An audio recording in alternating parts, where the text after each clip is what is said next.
Shalom à toi qui m'écoutes. Que Dieu te bénisse abondamment. Dans notre programme de la méditation approfondie de la parole, j'aimerais, s'il te plaît, te rappeler quelque chose. Écoute bien. Lorsque tu reçois le Seigneur Jésus-Christ dans ta vie et que tu l'acceptes, ton esprit est renouvelé. Donc tu marches en nouveauté de vie et le Saint-Esprit te conduit dans toute la vérité.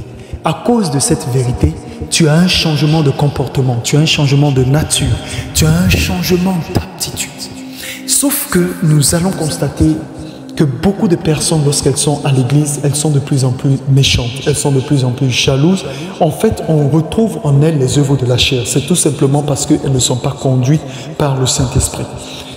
L'Esprit du Seigneur me pousse à te dire, laisse-toi conduire par le Saint-Esprit. Laisse-toi conduire par le Saint-Esprit, car il est écrit, tous ceux qui sont conduits par l'Esprit de Dieu sont fils de Dieu. Et tu remarqueras avec moi que Jésus n'a rien fait de lui-même quand il était sur la terre. Et même lorsqu'il avait pris la résolution de ne pas aller à la croix, il a dit toutefois, non pas ma volonté, Père, mais ta volonté. Comment est-ce que tu diriges ta vie? Comment tu prends les résolutions pour un nouvel emploi? Comment tu prends les résolutions pour pouvoir aller de l'avant dans ta marche avec Dieu? Qu'est-ce que tu fais? Comment est-ce que tu améliores ton quotidien? Tu améliores ton environnement? Réfléchis bien à cela. Lorsque nous sommes nés de nouveau, nous sommes justement cette convoitise du monde. Entend par convoitise, nous sommes les personnes, pas au sens négatif du terme, mais les personnes que le monde désire véritablement observer et être impacté et transformé. Mais si ta vie chrétienne ne ressemble en rien à ta vie du passé, c'est que tu n'es pas encore converti. Pense à la conversion. Pense à la repentance qui consiste à se détourner totalement de ces mauvaises voies. La conversion qui consiste à marcher en nouveauté de vie. Et si tu as des difficultés là-bas, demande au Père Céleste de t'aider.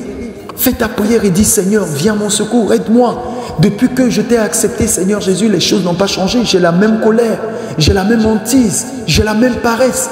Et laisse le Saint-Esprit participer à cette croissance spirituelle, participer à cette transformation intérieure de ton être et tu verras que tu illumineras ton environnement. Et alors, ce n'est pas les beaux discours, ce ne sont pas les grosses Bibles que nous prenons allant de part et d'autre dire que nous prêchons l'évangile. Non, le premier et le véritable évangile, c'est notre vie. C'est quand on te regardera, on verra en toi qu'il y a un réel changement, une véritable transformation. Alors plusieurs accepteront de suivre ton Dieu. Et c'est ainsi qu'il a dit, qu'il est écrit, si quelqu'un est en Christ, il est une nouvelle créature. Les choses anciennes sont passées, voici toutes choses sont devenues nouvelles. Saul devient Paul. Et nous constatons combien de fois les choses changent. Lorsqu'il y a une rencontre avec Dieu, même Abraham devient Abraham, Sarai devient Sarah, Jacob devient Israël. Qu'es-tu devenu? Est-ce que ta situation s'est empirée ou elle s'est améliorée? Est-ce qu'aujourd'hui ton témoignage donne envie d'accepter le Seigneur, d'aller à l'église, ou bien ton témoignage donne envie de fuir la communauté des saints? Et souviens-toi, Dieu ne t'a pas établi juge sur les gens, mais pour manifester l'amour et l'amour. Car il est écrit, qui es-tu pour juger le serviteur d'autrui? Et je te rappelle encore autre chose, il est dit, avant de voir la paille qui est dans l'œil de ton frère, remarque bien la poutre qui est dans ton œil. Je prie Dieu qui te ramène à la raison, que par la puissance agissante du Saint-Esprit, que tu sois renouvelé dans ton intelligence et que tu marches en nouveauté de vie. Et que la Bible ne soit pas un livre seulement avec lequel tu te balades, tu te promènes, mais qu'il y ait une réelle transformation, un réel impact, une véritable transformation. Et tu verras combien de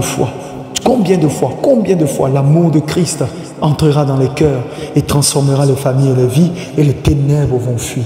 Que Dieu te bénisse abondamment. À très bientôt. Amen et Amen.